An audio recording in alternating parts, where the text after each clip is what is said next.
Buenas noches, bienvenidos, sobre todo bienvenidas. Esto es Makini para Colorvisión. Muy contentos de recibir un buen amigo, mejor político, miembro del todopoderoso Comité Político del Partido de la Liberación Dominicana, pero es también el senador del Santiago de todas las primacías americanas. Grato placer tener con nosotros a Julio César Valentín. Mi respeto, señor. El respeto es mío, hermano. ¿Cómo va Santiago, el de los hidalgos, caballeros? ¿Cómo está? Santiago es una provincia siempre vibrante, pujante, con múltiples iniciativas, tanto del sector privado como el sector público, donde pueden estrechar lazos, donde se dan alianzas socioestatales interesantes para propiciar iniciativas que impacten a Santiago, a la región y a la República Dominicana. Los servidores públicos dialogan con las organizaciones, tenemos una amplia red de entidades asociativas, lo que hace de Santiago una provincia con un capital social diferente. Hay diferencias, pero hay ciertos niveles de confianza interpersonal, interliderazgos, que respetando la pluralidad de visiones, son capaces de decir vamos a ponernos de acuerdo y vamos a prohijar una universidad privada, o vamos a prohijar un banco, o vamos a prohijar un aeropuerto, o el Parque Ecológico Eugenio Marcano, a la salida de la prolongación Avenida Tuey, donde ha estado Domínguez Brito desde cuando era senador, nosotros, el Domínguez Brito procurador, el Domínguez Brito ministro de Medio Ambiente, el alcalde, la Sociedad Ecológica del Cibao, sectores empresariales que donan unos terrenos, un Estado que dona otra parte de los terrenos, recuperamos los terrenos que eran de la UAS, de las invasiones, de las hordas de invasiones que hay empresarios en nombre de padres de familia invadiendo propiedades públicas y privadas, y tenemos ahí ese amplio pulmón, pero además hermosísimo a la vista de todo el que pasa por ahí y todo el que puede entrar a disfrutar de ya árboles adolescentes, que todos hemos ido a sembrar algún árbol, porque creemos en Santiago en eso, así como creemos en la maravilla de ese carnaval histórico, tradicional, que estamos disfrutando cada domingo ahora en febrero. ¿Por qué esas características tan hermosas y especiales de Santiago, en lo que tiene que ver con, primero, la continuidad del Estado?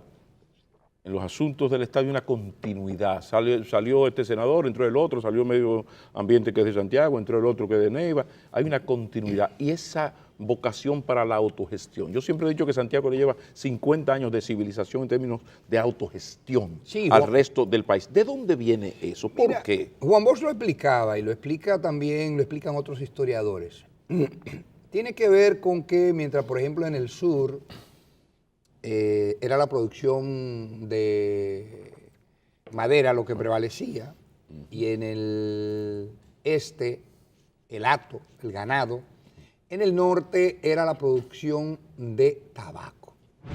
La producción de tabaco y la comercialización del mismo permitía una conexión con mentalidades, con ideas políticas, sociales, conceptos avanzados para la época de Europa. Y además la producción del tabaco, distinto a las otras regiones, exigía, es una tesis que tiene don Juan y que la comparte Franklin Franco, tengo entendido que Roberto Casá también, la producción de tabaco exigía que alguien sembraba, pero el que sembraba no era el que procesaba o almacenaba. Distribución social del tabaco. Alguien despalillaba. Otros se encargaban de cargar en el muelle. Entonces tenían que darse alianzas de sectores diversos y por lo regular los propietarios, pequeños burgueses, eran personas de mentalidades muy avanzadas. Por ejemplo, Bonó llegó a decir que el tabaco era una especie de motor del desarrollo del país. Él empleó otro término. Y en efecto, él era tabaquero, pero era una de las mentalidades más lúcidas y progresistas del siglo XIX. Claro. Él, Espaillat, Benigno Filomena Rojas y otros propiciaron la constitución más avanzada del siglo XIX, solo superable por los alientos progresistas de la constitución del 63. Pero Bosch llegó a decir, cuando fue a inaugurar el Instituto Superior de Agricultura, nuestro ISA, querido ISA. Cuidado. La primera, yo soy hijo del ISA. Y yo tuve la fortuna de muy joven de ser profesor en el ISA. ¿Sí? Sí, sí. Oh, y tengo mis árboles sembrados en el ISA, como lo tiene Juan Bosch. Es decir, el Instituto Superior de Agricultura, cuando sucedió aquello, Juan Bosch fue un 16 de agosto de 1900, en el 16 de agosto del 63, y luego de pronunciar su histórico discurso sobre el 100 aniversario de la Guerra de la Restauración, fue a Lisa, a la inauguración de esta iniciativa, y dijo: Santiago es una ciudad diferente. En Santiago, antes que pedir al Estado, primero dicen, esto es lo que aportamos y necesitamos que el Estado sea parte y apoye esta iniciativa. Ahí está la diferencia. Por eso en Santiago usted encuentra una corporación ciudadana, Santiago Solidaria, que dirige Monseñor de la Rosa y Carpio, pero que estamos todos los actores políticos e instituciones privadas, instituciones del sector privado. Tenemos un plan estratégico donde convive el alcalde, que puede ser de un partido, el senador, que a veces ha sido de otro partido, la gobernación, va Corazán, va un representante de APEDI, la Asociación para el Desarrollo, va un representante de la Cámara de Comercio y Producción. Auténtica sociedad civil. Auténtica. Eso es sociedad civil. Cuando usted ve los hospitales privados, muy buenos, ahí ha habido una confluencia de esfuerzos. Claro. Cuando usted ve la Pucamaima, la primera asociación de ahorros y préstamos, el primer banco privado del país surgió de ahí. Y todas esas asociaciones que Trujillo no permitía formar, las primeras de gran impacto, surgieron en Santiago, pero no surgieron para darle golpe de Estado a gobierno democrático, como hubo otras organizaciones, sino para tratar de impulsar un activismo ciudadano que fuera. Y por eso Santiago yo la califico como una ciudad altamente cívica y con un destacado capital social. Y por eso uno siempre hace especial reconocimiento a la persona de don Popi Bermúdez, claro, los Pastoriza, don Víctor Mera Espaillat, Luis Crouch, papá de todos los muchachos, claro, que éramos de Lisa, pero la tentación, si seguimos por ahí no terminamos el programa, porque yo soy débil con el tema y a usted le apasiona. Pero no solo de eso podemos hablar, porque el PLD, para lo que alumbra apagado es que luce. Tiempos difíciles, se estaban muriendo de éxitos y ahora resulta que hasta el presidente bajó a 53% y una marcha verde exitosísima y unas firmas por aquí y unas firmas por allá, todo pintado de verde. Vamos a una pausa, cuando retornemos hablemos de política dura con este señor senador y miembro del comité político del PLD, Julio César Valentín, que nos acompaña. Ya regresamos. Y es lo que está pasando con el tema de la corrupción, que ha destituido a presidentes, que ha llevado a prisión a exministros, congresistas, expresidentes, y que otros presidentes están huyendo.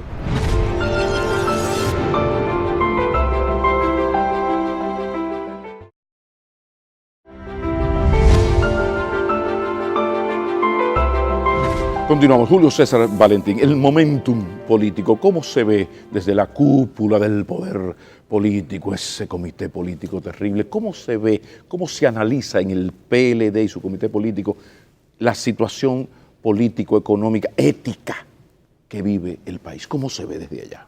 Bueno, la verdad es que la República Dominicana, al igual que otros países de la región, hay como una especie de ola internacional donde el tema que ha estremecido a estos países de América Latina es la exigencia de transparencia.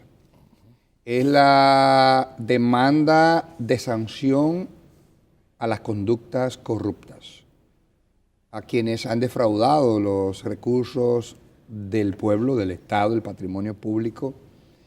Y así como Chile en una ocasión concomitantemente con República Dominicana se movilizaba por un tema políticamente correcto como es el de la educación, otros pueblos generan acciones colectivas, grandes movilizaciones, expresiones de indignación por el tema medioambiental. Eso lo analizaba en el comité político, lo decía yo. Hoy parece que estamos retados como políticos, la política formal. No solo los que están en el gobierno, sino los que tienen vocación de ir al gobierno. Tenemos una expansión de clase media que ha traído consigo expansión de expectativas, demanda de nueva generación. Yo protesté, tú también protestaste, por libertades, por recursos para la UAS, que es interminable, por arreglo de las calles, el movimiento popular, por electrificación de una comunidad. No es la Sin embargo, de los presos por el políticos. costo de la vida, pero ya esos son temas que no son los que están movilizando a la gente. Quedan focos aislados del modelo tradicional de protestar. Pero ahora lo que hay es acciones colectivas o movimientos sociales muy bien estudiados por la sociología norteamericana, por la ciencia política del mundo, y esas acciones colectivas tienen temas, tienen identidades, vestirse de negro, vestirse de amarillo, vestirse de verde.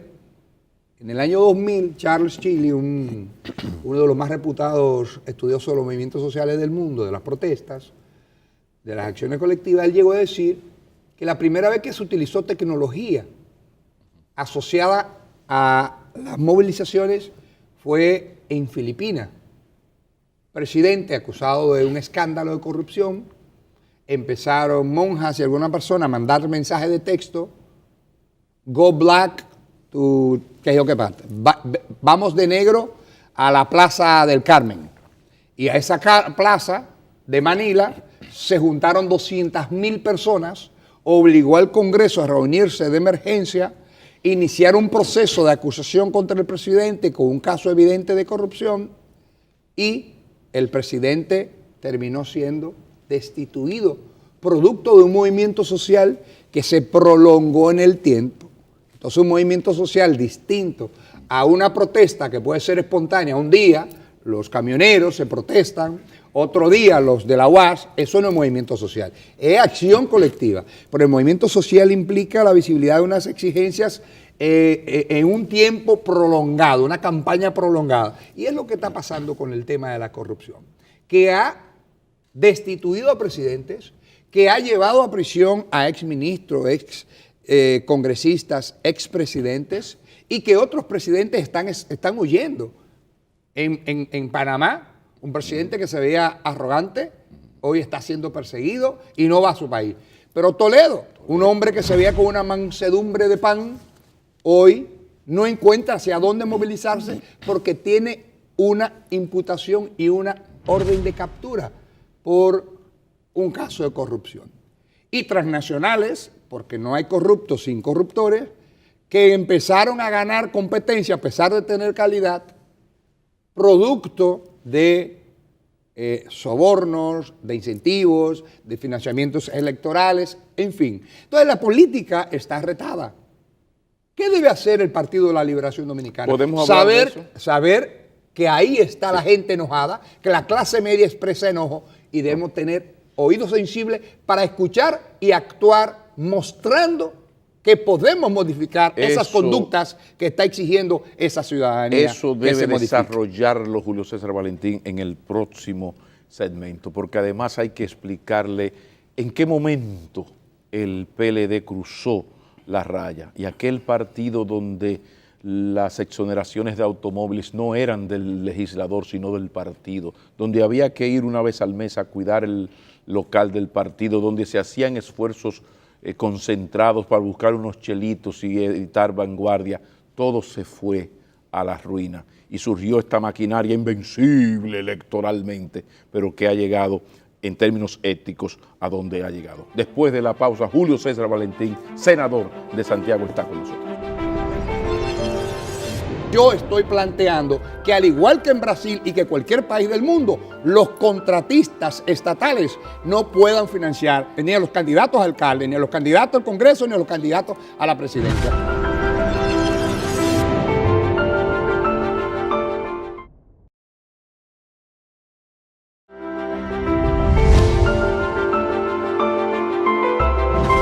Julio César Valentín, ¿cómo fue que llegó ese momento en el PLD que quedó todo atrás y se convirtió en eso, en una maquinaria electoral casi invencible hasta ahora? Mire, todos los partidos que tenían una tradición de izquierda, una disciplina, un quehacer de militancia. Pero ninguno como el PLD, perdóname. En el mundo sufrieron con la caída del muro de Berlín, la caída del socialismo real en los países de Europa del Este, sufrieron una especie de catástrofe ideológica y cultural. No hallaban qué hacer, parecía que el capitalismo era invencible, parecía que el planteamiento de lucha de clase con la que crecimos no funcionaba, entonces cambiamos el repertorio de preocupaciones. Ya entonces tenía que ser la igualdad, pero no tenía que ser mediante la lucha violenta. O sea, los eurocomunistas tuvieron razón cuando dijeron que no iban a apelar a la guerra para llegar al poder, sino la vía de las elecciones, y que no iban a plantear la dictadura del proletariado, sino distribuir mejor la riqueza para garantizar mayor equidad, igualdad, participación y oportunidades, es decir, más pleno empleo, más política de bienestar para satisfacer a los sectores populares y a los sectores, a la clase obrera.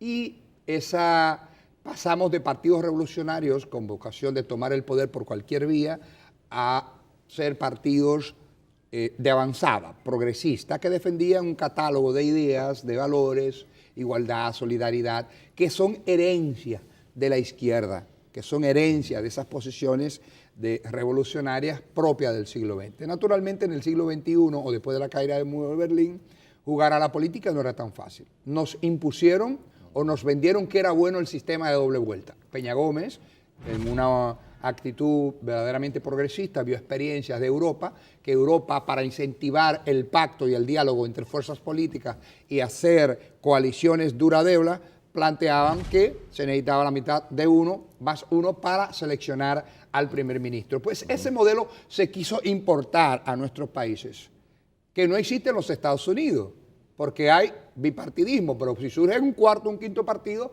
a nadie se le ocurre en los Estados Unidos decir, no, el que gana es el que tenga la mitad más uno. Pues la mitad más uno yo entiendo que ha obligado a que los partidos políticos flexibilicen sus posiciones ideológicas originales. Y las éticas también. Bueno, también afecta a las éticas. ¿Por qué? Porque el PLD, de ser un partido de 8.000 militantes, llega en el 96 para llegar precisa del entusiasmo, de la actitud, la logística y hasta el criterio clientelar distinto al criterio solidario, porque el criterio solidario apela a Escuela Balaguer versus Escuela Juan Bosch. Exacto, Juan Bosch con preocupaciones colectivas. Dos mujeres y un camino. Y Balaguer con planteando redes de lealtades que le siguieran y le aplaudieran ciegamente. Entonces, por eso tuve que hay líderes del PLD que hoy le importa un bledo la sigla, el partido, los colectivos, los presupuestos colectivos, y si un tema o una actitud les beneficia, ponen a todos sus seguidores como gente sin cabeza, a aplaudir cualquier disparate que pueda ser agradable a un segmento del electorado. Pero la pregunta viene, ¿en qué momento el PLD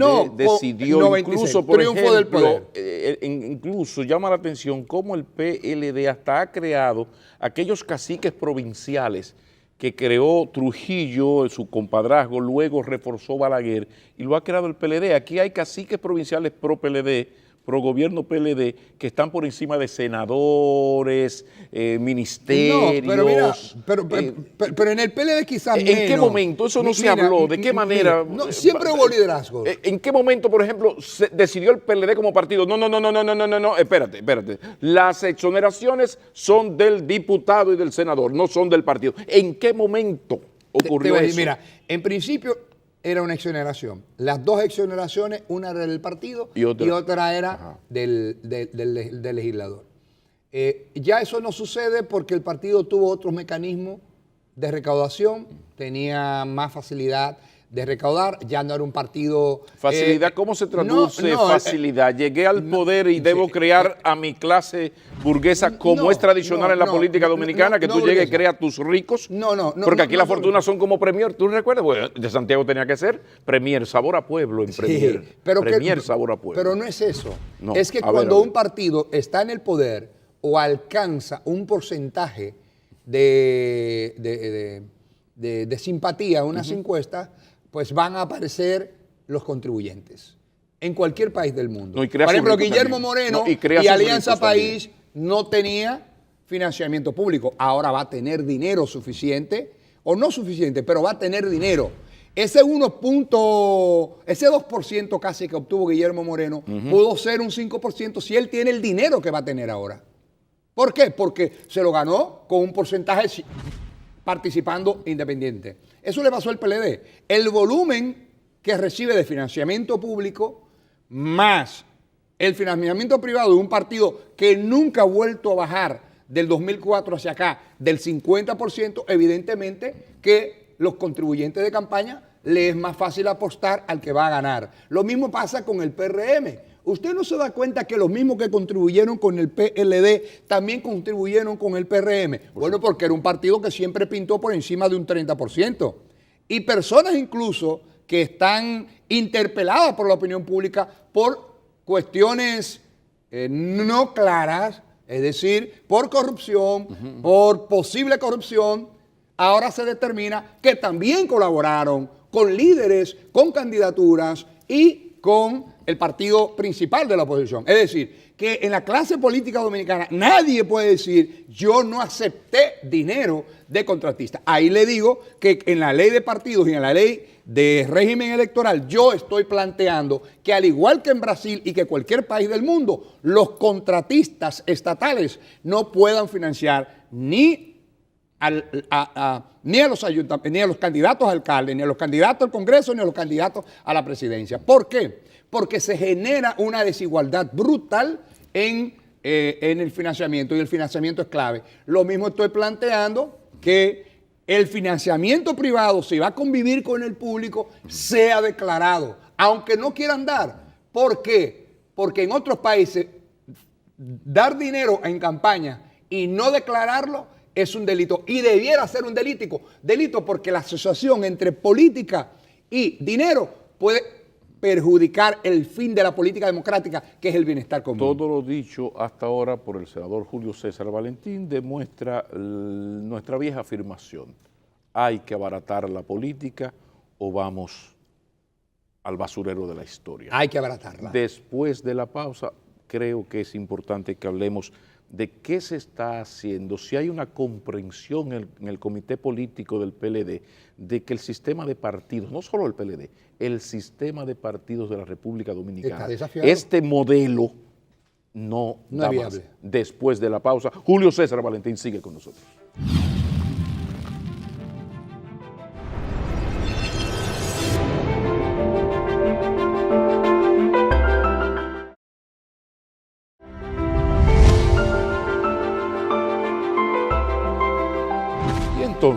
Y entonces, ¿hacia dónde va este sistema político que la evidencia demuestra que como país vamos muy mal en ese tema? Y personalmente aprovecho para expresar mi preocupación, porque si la crisis del sistema de partidos actual llevara a la presidencia a don Negro Veras, yo aplaudiría. El problema es que cuando los países entran en estas grandes crisis institucionales y triunfa el y de credibilidad. Exacto, y triunfa el antipolítico y el antipartidismo, son los Trump, los Le Pen and Friends, los que llegan al poder. Los Brexit. Sí. Entonces, la posibilidad de abaratar la política. Incluso usted lo puede ver. En ese enojo probablemente justificado de un segmento amplio de la ciudadanía que se expresa en una marcha verde. Que el número es superior, no todo el mundo que se siente identificado con la necesidad de más transparencia y combatir la impunidad es mayor, muy mayor. Claro. Pero ¿qué pasa? Hay gente que trata de montarse en la ola de manera oportunista. Ahí había gente que debe estar presa. Por supuesto. Ahí había gente vinculada al narcotráfico, ahí había gente que cayó preso en Renove, en defraudar el Estado con Renove, o sea, delincuentes vinculados a sectores. Ahí hay gente que han defraudado bancos estatales.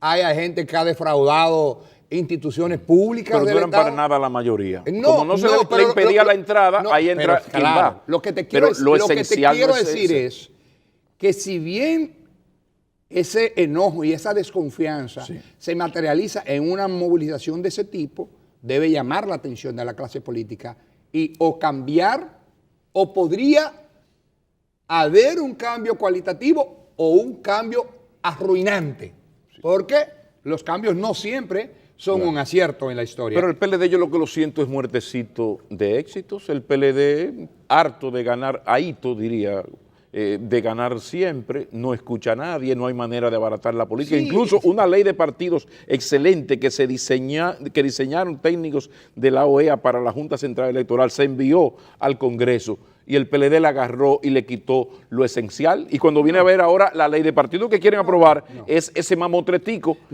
Se ha hablado de eso, de hacer una ley de partidos de verdad y no este chiste malo que iban a pasar. Yo nunca he estado de acuerdo con un chiste de ley. No. Por eso te puedo decir, avanzar, que la comisión de senadores que ha estado en la Comisión de Justicia estudiando el proyecto de ley de partidos políticos y de régimen electoral, lo que estamos planteando son cambios profundos. Por ejemplo, financiación, transparencia y financiación. Transparencia y financiación. Por ejemplo. En el tema de financiamiento, prohibición del financiamiento de las empresas contratistas del Estado. Cuando hablo del Estado, hablo de los ayuntamientos y del Congreso y de todo el mundo. ¿Su partido todavía no ha presentado el informe de lo que gastó hace 6 meses? ¿No le van a dar ni un chele? Castaño Guzmán está cerrado en banda. Ni un chele le van a dar. Yo no conozco el detalle, pero si no cumplimos con la ley, bueno, que nos apliquen la ley. Todavía no lo han entregado, ni el PRD tampoco. Segundo, estamos planteando la prohibición total de colocar vallas, afiches en postes de luz, en espacios públicos, en árboles, con sanciones severas. Tercero, como una forma de abaratar, estamos estableciendo que quien sale antes de la apertura oficial de la campaña, digamos, si son 45 días, si son 60 días, si son 90 días, el que salga antes de eso a una manifestación pública con un anuncio, con un afiche, con una valla, con una propaganda, será sancionado con la inadmisibilidad y la retención de los fondos públicos al partido que lo permita. O sea, y si ningún partido es donde le duele al partido. Si aparece un empresario que se quiera hacer el gracioso, por ejemplo, pasa mucho con los presidentes. Sí. Yo me quiero hacer el gracioso con el presidente y antes de la campaña pongo una valla de mi propiedad diciendo que el presidente debe seguir. ¿Habrá la manera de hacer lo que se tenga que hacer con ese impresentable? Primero, una sanción para el dueño de la valla. Segundo, una sanción si se demuestra que fue el político que la colocó al partido, a él. Y si el partido no la quita, desafiando a la autoridad, a la Junta Central Electoral, debe declarar la inadmisibilidad de esa candidatura. No es que aparezca uno aislado para hacerle daño, no. Una sucesión. Pero estamos planteando lo siguiente. En todos los países del mundo, un regidor no te tiene una valla del tamaño de un candidato a la presidencia. No. Los presidentes con un tamaño, los diputados de un tamaño, los senadores y los concejales pueden hacer algo presentándolo en una paletilla. ¿Su compañero de comité político qué dicen de eso? No, en esa parte, la única diferencia... Porque no son fáciles. No. La única diferencia que ha existido... Usted a veces está medio solo en ese comité político, me perdona. No. Le estoy diciendo lo que estamos haciendo en el Senado. Y si el comité político no fija la posición definitiva, ese Senado lo va a pasar. Pero lo importante no es eso. Lo importante es que hay un solo tema que no nos pusimos de acuerdo en el comité político. Ya en todos los temas estamos de acuerdo. En la transparencia y financiación, porque el CONEP dice que está de acuerdo en que se identifique quién aporta, cuánto aporta y que todo esté... Pero más que eso. ¿De acuerdo? En el comité político la diferencia era quién arbitraba los procesos. Yo soy partidario, por ejemplo, de las elecciones primarias el mismo día, todos los partidos que tengan más del 5%. Segundo, el mismo día, pero arbitrado por la Junta porque ya los partidos no pueden controlar las dificultades internas y entonces es difícil el arbitraje. Okay. Nosotros estamos planteando, por ejemplo, la eliminación de todo lo que signifique una contaminación sonora, un disco light. Eliminados los disco light, excepto el día que hay una gran manifestación. Pero que basta voluntad política porque la ley 6400 prohíbe esa bulla. No, pero no tiene una sanción.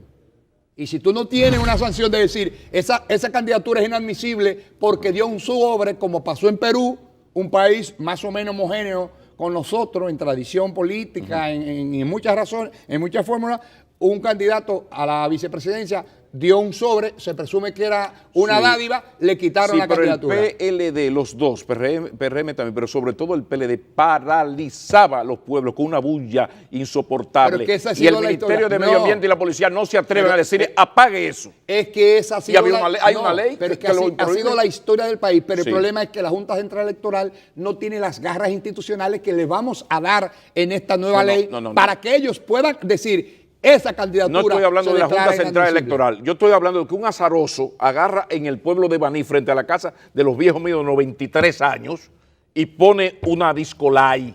Y no hay gobierno para ir a decirle, apague eso. Sí, pero ley hay, entonces lo que nos falta es voluntad política. Otra ley más. No, es que esta ley, la actual, te dice, no debe hacerse aquello, pero no te dice, será incautado el vehículo y pasará a ser propiedad del orfanato total. Eso va a ser atractivo para la Junta, agarrar ese vehículo, incautarlo, venderlo en pública subasta y dárselo al hogar de Doña Chucha, o a Acción Callejera que tiene dificultades económicas en Santiago, o a las haciendas SOS, creo que se llaman, o a la Sociedad Ecológica del Cibao, que hace una magnífica labor. En fin, si no hay esas garras para que la Junta lo haga y gane credibilidad con esas actuaciones, no. Pero si tú le dices, por ejemplo, que un candidato a la presidencia no podrá tener más de 2 horas de campaña de televisión, lo que pasa es que en este país tú puedes poner anuncios a la hora de los muñequitos, a la hora del Chavo del Ocho, a la hora de la telenovela, a la hora del juego de pelota, a la hora del juego de fútbol. Y un partido no puede rentar una emisora, no podrá rentar una emisora los últimos 3 días de campaña. Eso se va a hacer. Todo eso hay que controlarlo. Porque en otros países, en todos los países, menos aquí y en El Salvador, existen esos controles. Y las campañas no deben entorpecer ni la economía, ni la marcha de la ciudadanía, ni el tránsito, ni la libertad de la gente hacer o no hacer lo que quiera sin violar la ley. Qué bueno que usted da ese dato. Todo en El Salvador y aquí, y eso lo sabe Leonel Fernández y lo sabe...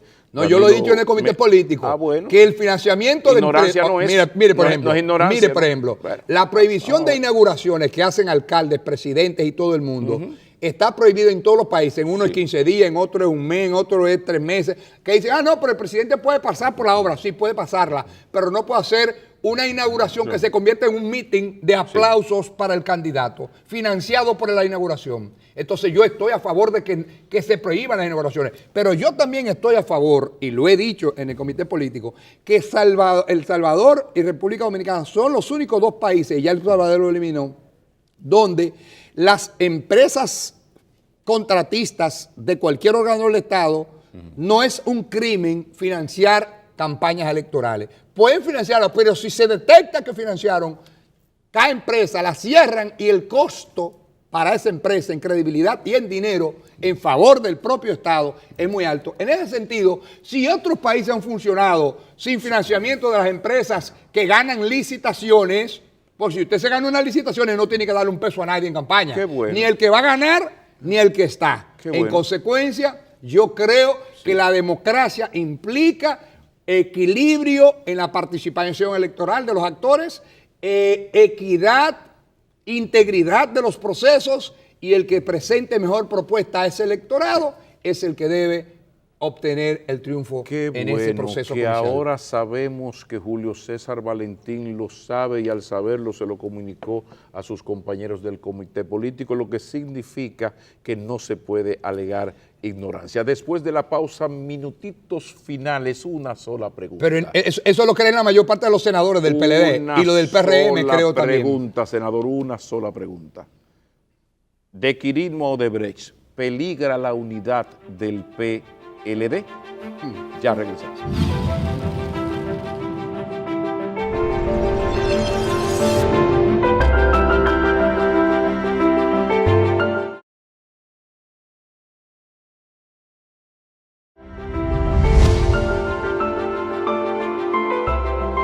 Concluyendo, de Quirino a Odebrecht, peligra la unidad del PLD, que hasta rima, senador. Sí, es una copla. Bueno, realmente no. El PLD, en la última reunión del comité político, dimos una muestra de unidad sorprendente. Yo siempre he dicho que los éxitos del Partido de la Liberación Dominicana han residido, además del peso de sus personalidades, de sus liderazgos, que usted bien mencionaba, que también hay ya liderazgos en provincias importantes, pero no son liderazgos que retan al partido. Por ejemplo, en Santiago no hay un solo líder. En Santiago no hay un cacique. En Santiago hay 25 líderes importantes. Sí, pero hay dos con un tufo presidencial, que Dios se lo bendiga, pero eso es otra entrevista. Bien. No hay... Entonces, y siempre fue así. Camejo y Monchi fueron los dos líderes principales. Siguen siendo líderes principales, pero nos hemos agregado otros sin haberse dado eso que le llaman relevo generacional, sepultando al que ha construido, porque ellos han construido esto entre ellos y otros. Y por último le puedo decir que yo siempre he dicho, y en el comité político estamos conscientes de que los éxitos del PLD van a depender de unidad discursiva, unidad de campaña, unidad de criterio y unidad en torno a los logros que estamos haciendo y que hemos logrado anteriormente en los gobiernos del Partido de la Liberación. Si seguimos trabajando en inversión en la gente, sobre todo en los sectores más humildes, esas estancias infantiles, esos centros de atención integral a la niñez con discapacidad, esas las tan extendidas en la escuela, siguiendo asfaltando, las cooperativas, la inversión de las visitas sorpresas, los microcréditos, todos esos esfuerzos estatales que tocan a los sectores más sensibles, más humildes, más olvidados de la suerte, como decía Juan Bosch, estamos haciendo un ejercicio progresista de la política. Y si a eso le agregamos mayor transparencia, mayor firmeza y mayor intolerancia con el comportamiento corrupto, pues definitivamente podríamos decir que habrá Partido de la Liberación Dominicana por mucho tiempo. Eso exige renovarnos, entender los fenómenos de la contemporaneidad y sobre todas las cosas insistir que solo unidos podemos seguir conquistando éxitos. Y eso lo sabe Leonel, sí, lo sabe Danilo, y los debemos saber todos los miembros del comité político y del Partido de la Liberación Dominicana. Y ellos saben que todo eso que acaba de mencionar el senador en cuanto a conquistas sociales, eso es innegociable para el éxito político, más allá del bullicio. Sí, absolutamente. Hablo Senasa, hablo de estancias infantiles. Eso es innegociable. Totalmente. Y quizás volver solidaridad. A vos, y es posible volver a vos, o ya el viejo está enterrado. Bien enterrado. Es que esos logros en favor de los humildes son parte de ese legado de Juan Bosch.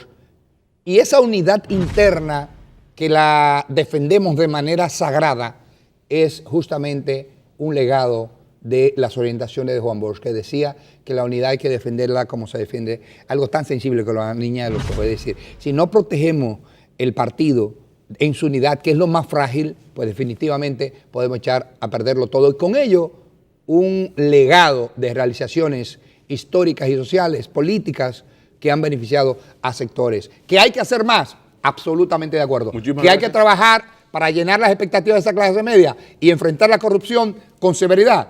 Absolutamente de acuerdo. Salúdeme a Santiago, por favor. Ahí va. Y no se aleje. Le invitamos tanto. Al carnaval.